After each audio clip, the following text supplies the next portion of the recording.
She told her mother on speakerphone, "He'll never know about the abortion. I'm not ruining my body for his kid."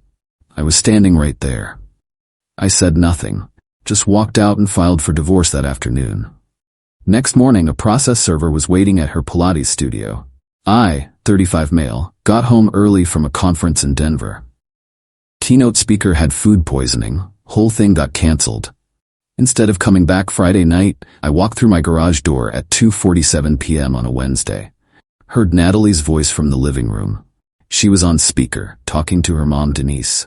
"Denise, but sweetie, are you sure Trevor won't figure it out?" I stopped walking, just froze mid-step with my laptop bag still on my shoulder. Natalie laughed.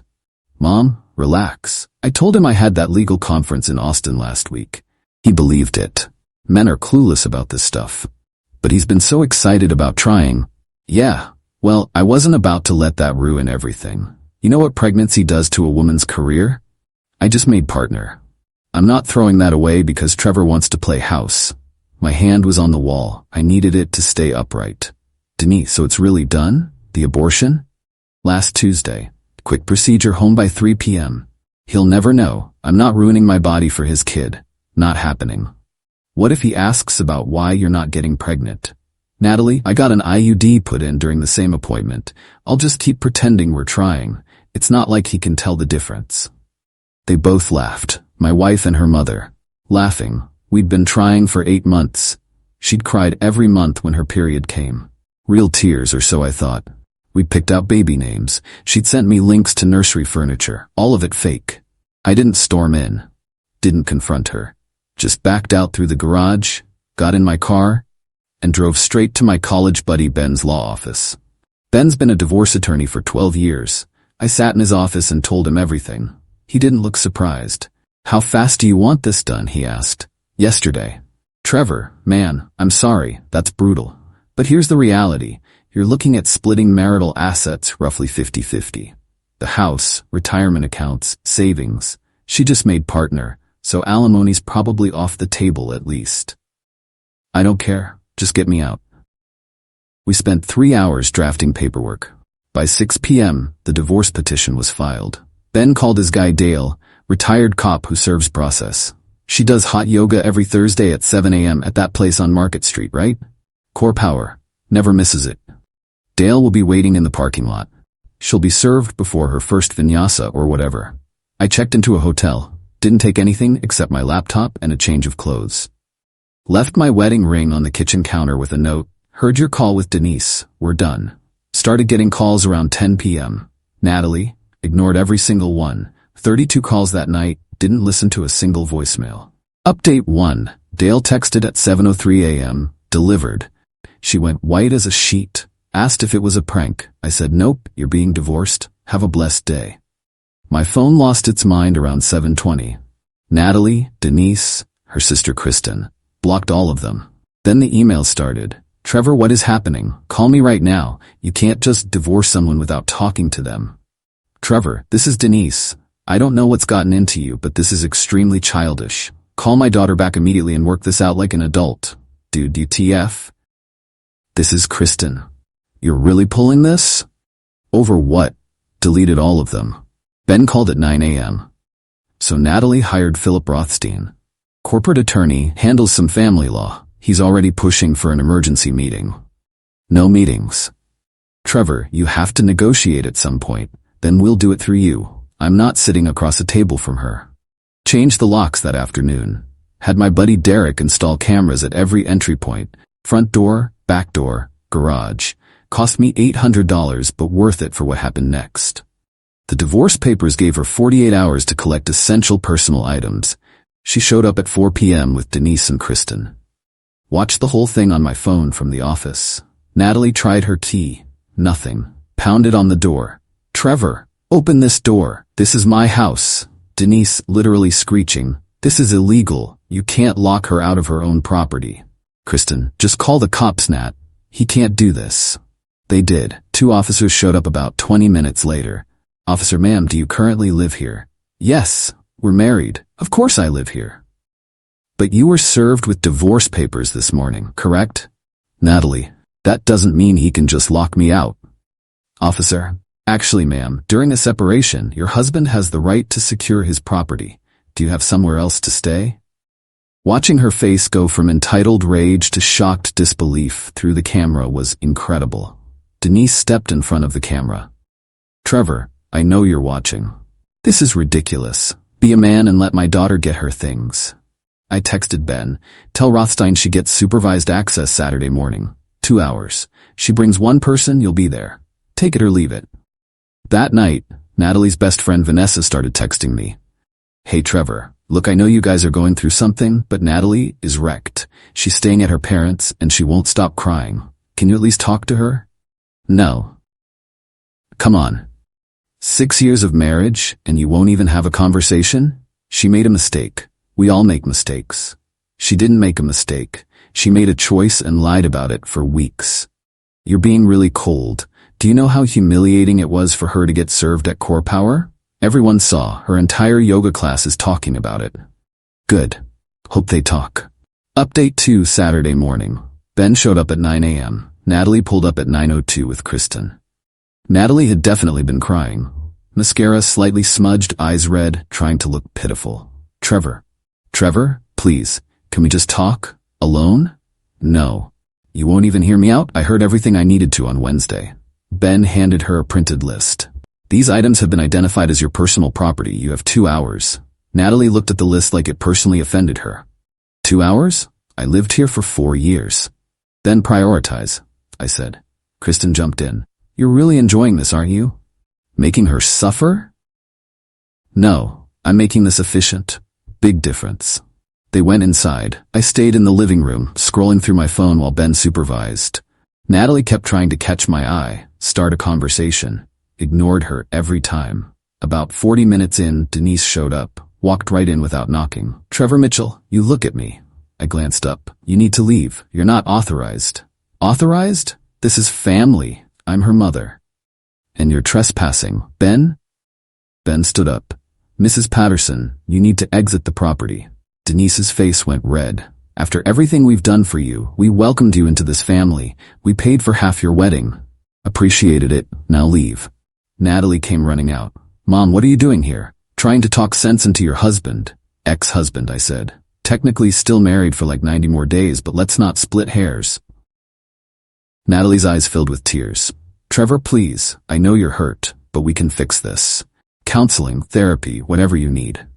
I don't need anything except for you to finish packing. Can't you just listen to me? Let me explain. Explain what, Natalie? That you terminated a pregnancy I didn't know existed? That you cried fake tears for 8 months while I comforted you? That you laughed with your mom about how clueless I am? Dead silence. Even Kristen looked uncomfortable. Denise recovered first. She has a right to make choices about her body. Absolutely. And I have the right to divorce someone who built an entire system of lies. Funny how rights work. Natalie was really crying now. Ugly crying. I was scared. The partnership, you don't understand the pressure I was under. You had 8 months to tell me. You had every single day to be honest. You chose lies. Kristen tried to block my path. You're being cruel. No, I'm being clear. You have 1 hour and 15 minutes left. They loaded up Kristen's SUV in silence. Right before driving away, Natalie tried once more. I love you. I know I screwed up, but I love you. Don't throw away 6 years over one mistake. You didn't make one mistake. You made hundreds of them. Every morning you woke up next to me and kept lying. Every time you sent me baby furniture links. Every time you pretended to be disappointed. Those weren't mistakes, Natalie. That was a lifestyle. She just stared at me, then left. The next few weeks were hell. Rothstein kept filing motions, temporary support, exclusive use of the marital home, emergency hearings. Ben shot them all down. Then it got dirty.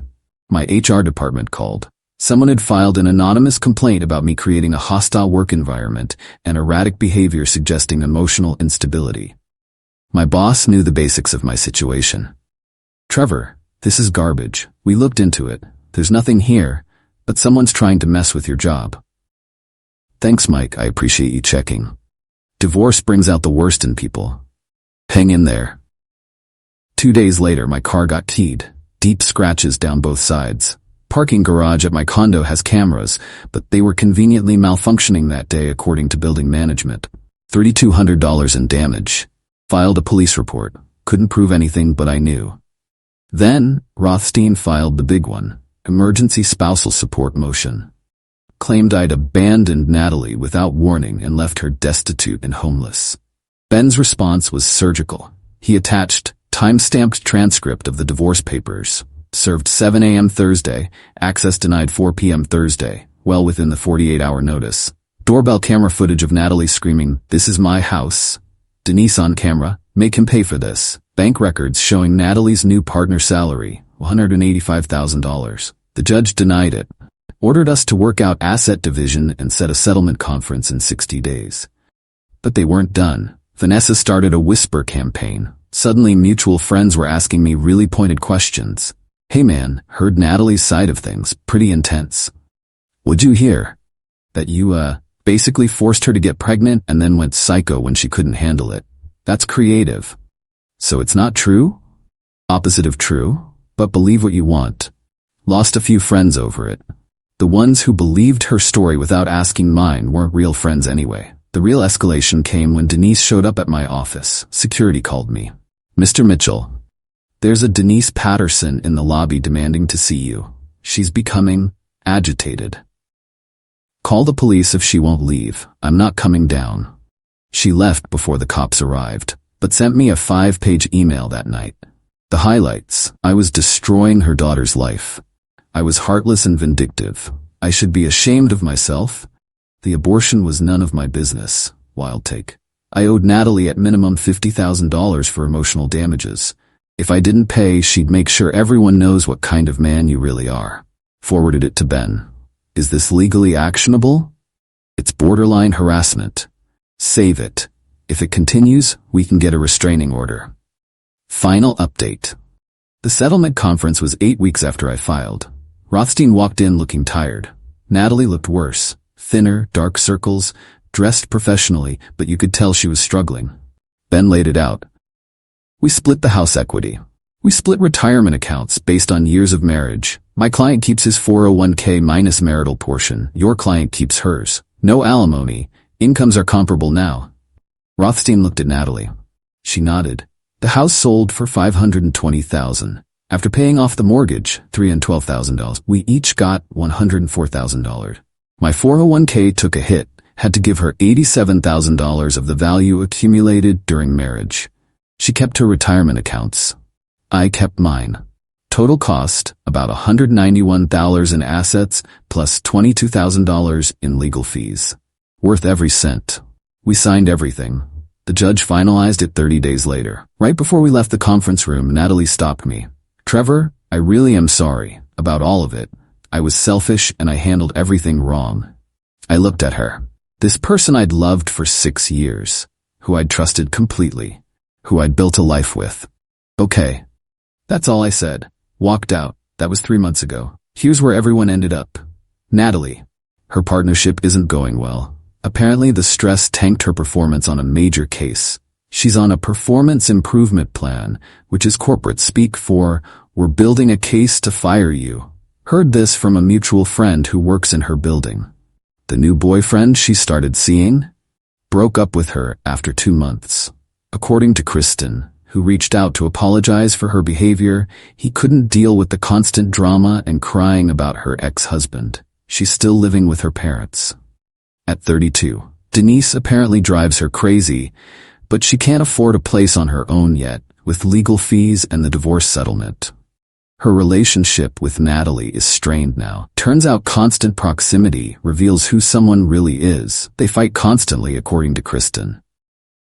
Actually apologized to me. I didn't know the full story.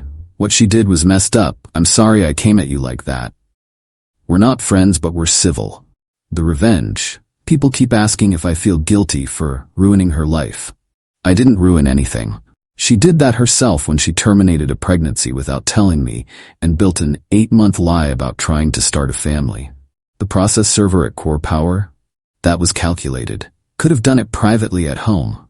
But she'd lied to my face for months without flinching. Figured she could handle some public embarrassment. The quick lock change? protecting my assets and mental health. The methodical legal approach, ensuring I got out fast and clean. None of it was revenge. It was consequences. Me, bought a smaller place downtown. 1-bedroom condo, 900 square feet, but it's mine. No memories, no lies, no ghosts. Started seeing someone new about a month ago. Lauren, she's a physician's assistant, divorced herself 3 years back. We're taking it slow. The trust issues are real. I catch myself questioning everything, but therapy's helping. Sold some collectible watches I'd had in storage and made about $15,000. That plus some smart investments has me almost back to where I was financially. The divorce was expensive, but I'm recovering. Some nights I still replay that phone call. Her laughing. He'll never know. Her mom laughing with her. The casual cruelty of it. And I think about how I would have gone on living that lie indefinitely if I hadn't come home early that day. How many more months or years she would have tried while secretly preventing it. How many more fake tears she would have cried. People say I should have talked to her first. Given her a chance to explain. But what's there to explain? She made her choice. Multiple choices. Every single day for 8 months. And the only reason I found out was pure luck. You can't fix that kind of betrayal with a conversation. The best revenge isn't dramatic. It's not screaming matches or destroyed property or public humiliation. It's just walking away and letting someone live with the consequences of their own choices. She wanted her career more than honesty. Now she has neither. She wanted to keep me as a backup plan. Now she has no plan at all. She thought she was smarter than me. Turns out she wasn't smart enough to hang up before talking. And me? I'm free. Building a new life with someone honest. Processing the betrayal in therapy. Slowly learning to trust again. That's not revenge. That's just moving forward. But watching her life fall apart from a distance while mine gets better? Yeah, okay. That part's pretty satisfying.